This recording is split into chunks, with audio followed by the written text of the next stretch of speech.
こんにちは、四国メタンです。ずんだもんなのだ。今回からポケモンカードポケット、通称ポケポケにおけるカードの評価をしていこうと思うのだけれど、このカードが強いとだけ言われても分かりにくいわよね。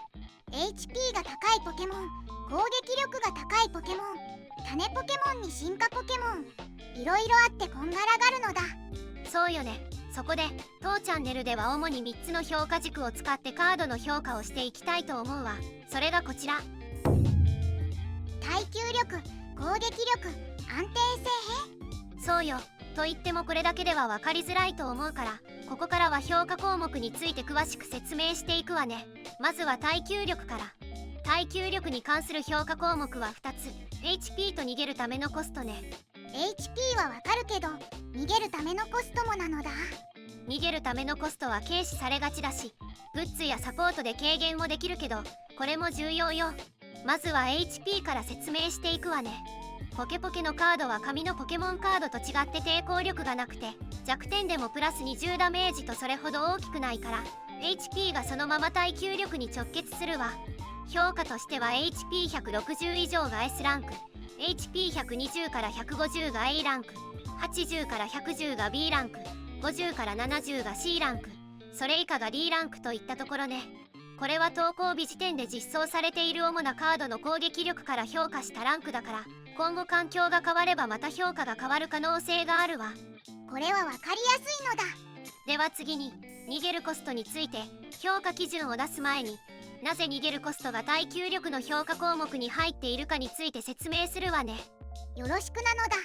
まずはポケポケにおける対戦ルールの確認から。勝利条件は3ポイントを選出することで、通常ポケモンを倒せば1ポイント、 EX ポケモンを倒せば2ポイント入手できるわ。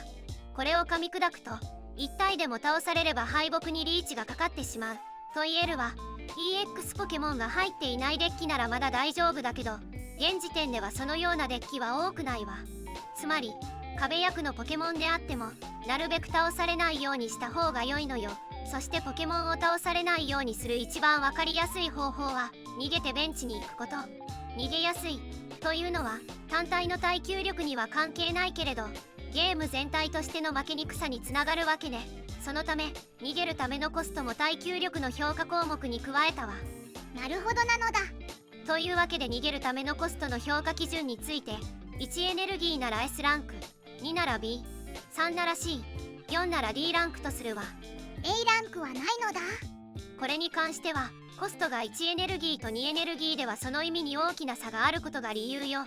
1エネルギーなら札がなくともすぐ逃げられるけど、2エネルギーなら無理だからね。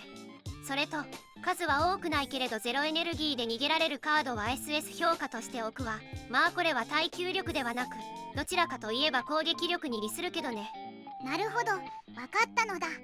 というわけで耐久力については以上。次は攻撃力について説明するわね。攻撃力に関する評価項目は4つ。エネルギー効率、速攻性、最大打点、追加効果よ。一つずつ見ていくわね。エネルギー効率は1エネルギーあたりどの程度打点を出せるかを評価する項目よ。ポケポケにおいて基本的に1ターンにつけられるエネルギーは1個よ。そのエネルギーをいかに効率的に使えるかという視点での評価になるわ。現時点では1エネルギーあたり40ダメージ出せれば S 評価になるわね。そこから10ダメージ刻みで A、B、C と下っていくわ。効率的にエネルギーを利用するのは大事なのだ。次に速攻性について、この項目は1から2エネルギーで使用できる技のエネルギー効率はどうかという点での評価になるわ。まず前提として1から2エネルギーで攻撃できる技があるかを評価するわ。該当する技がない場合は D ランクになるわね。そして該当する技を持っていても打点が低ければ脅威になりにくいから、その打点をエネルギー効率という指標で評価するということね。速攻性が高いことにはいろいろとメリットがあるわ。少ないエネルギーで攻撃できれば序盤からプレッシャーを与えていけるし、後半にメインポケモンが倒された後の最後の一押しとしても使えるわ。あと少ないエネルギーで攻撃できるということは、攻撃しつつベンチのポケモンを育てる余裕が生まれるということでもあるわ。相手の種ポケモンを進化前に倒せる可能性があることもポイントね。ということで即効性の項目の評価基準をまとめるわ。1から2エネルギーで打てる技のエネルギー効率が S 評価であれば S 以降も同様となるわね。速さは強さなのだ。では3つ目の評価項目、最大打点について。これは相手のポケモンを一撃で倒せるかという点に着目した評価よ。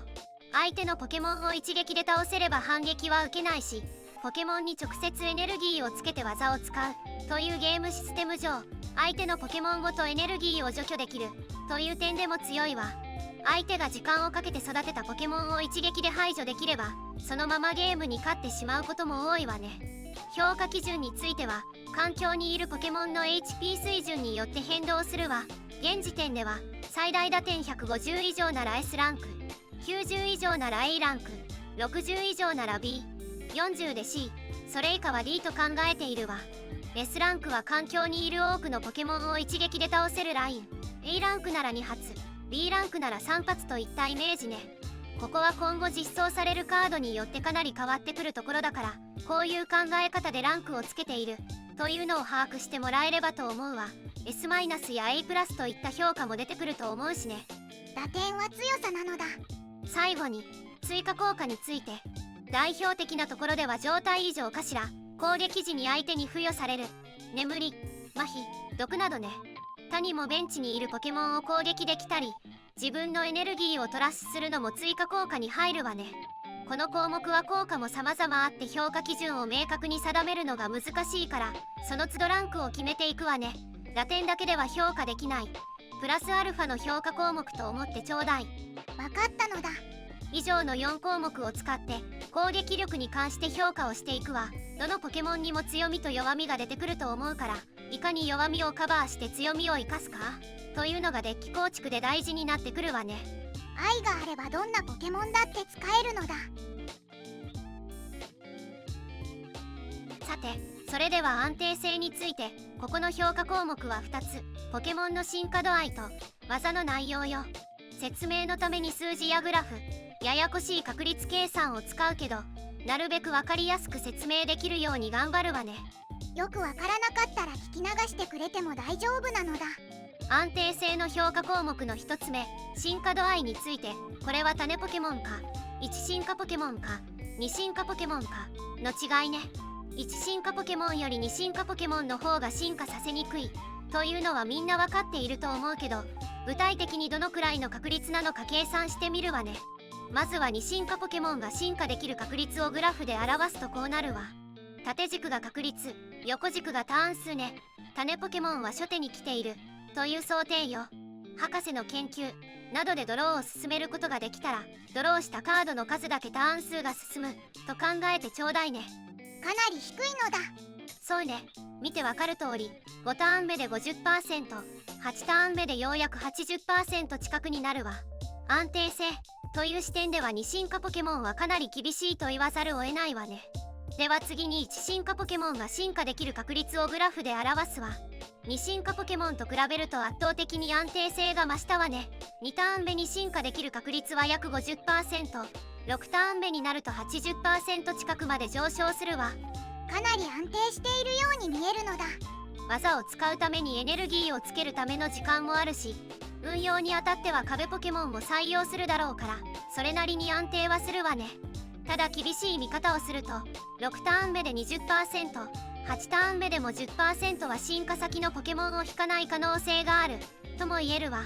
これが現時点における進化ポケモンの限界ね。種ポケモンだとどう変わるのだ。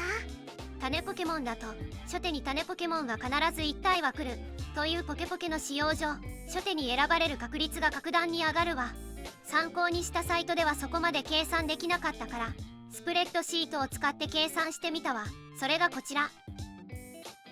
数字が羅列されているけど、大事なのはいい列の数字、特に青い四角で囲ってあるターン1の確率ね。1ターン目の時点で特定の種ポケモンが手札にある確率は 75% を超えるわ。これは初手に必ず種ポケモンが来るのもあるけど、モンスターボールの存在も大きいわね。その後も確率は上昇していき、4ターン目には 90% を超えるわ。進化ポケモンとは比べ物にならない安定性ね。これはすごいのだ。デッキ中の種ポケモンが7枚とかなり多めの想定で計算しているから、まあまあ参考になるんじゃないかしら。まとめると、デッキの主軸を種ポケモンにすることはかなり安定性に寄与するわ。1進化ポケモンでもそこそこ安定するけど、2進化ポケモンを安定的に使おうと思ったらそれなりの工夫が必要ね。というわけで、進化度合いに関しての評価基準を示すとこうなるわ。種ポケモンは S ランク、1進化ポケモンは A ランク、2進化ポケモンは B ランクとするわね。数字が多くてこんがらがったのだ。まあここまで知らなくてもプレイはできるから、あまり難しく考えなくても良いわよ。それと、もし需要がありそうなら計算のために作成したスプレッドシートを公開しますので、ぜひ高評価とチャンネル登録をしていってくださいね。詳しくは概要欄とコメントを参照なのだ。安定性に関しての評価項目の2つ目は技の内容についてね。ポケモンによっては様々な条件付きの技を持っていることがあるわ。例えばコイントスでダメージ増加やベンチのポケモンの数だけダメージなど、そういった要素を評価する項目ね。これは明確にランクを定めることが難しいから、その都度評価していくわ。攻撃力の評価項目にある追加効果と内容が被ることもあるけど、その時は両方に関連する内容だと思ってちょうだいね。わかったのだ。以上が当チャンネルで使用する評価軸よ。分かってもらえたかしら。なんかいろいろと複雑だったのだ。まあ今後のための基礎になる部分だからね。実際のカード評価を見た時に疑問に感じる部分があったら、その都度見返してもらえれば良いと思うわ。さて、今まで見てきたのはあくまでカード単体に関する評価なのだけど、実際に対戦する時にはデッキを組んで対戦するわよね。そうすると他のカードとの組み合わせでより強くなったり評価が上がるカードもあると思うわ。そういった事柄に関しては最後にその他の項目で触れていきたいと思うわ。具体的には専用サポートカードや特殊能力についてなど、単体だけでは評価しきれない部分ね。水ポケモンなんかは霞の存在だけで評価が上がると言っても過言ではないしね。霞が上振れればどんなデッキにも勝てるのだ。これ本当にそうなのよね。それでは今回はこの辺りで。ご視聴ありがとうございました。なのだ。今回説明した評価軸をもとに今後カード評価をバリバリ上げていく予定ですので、よろしければチャンネル登録と高評価をお願いいたします。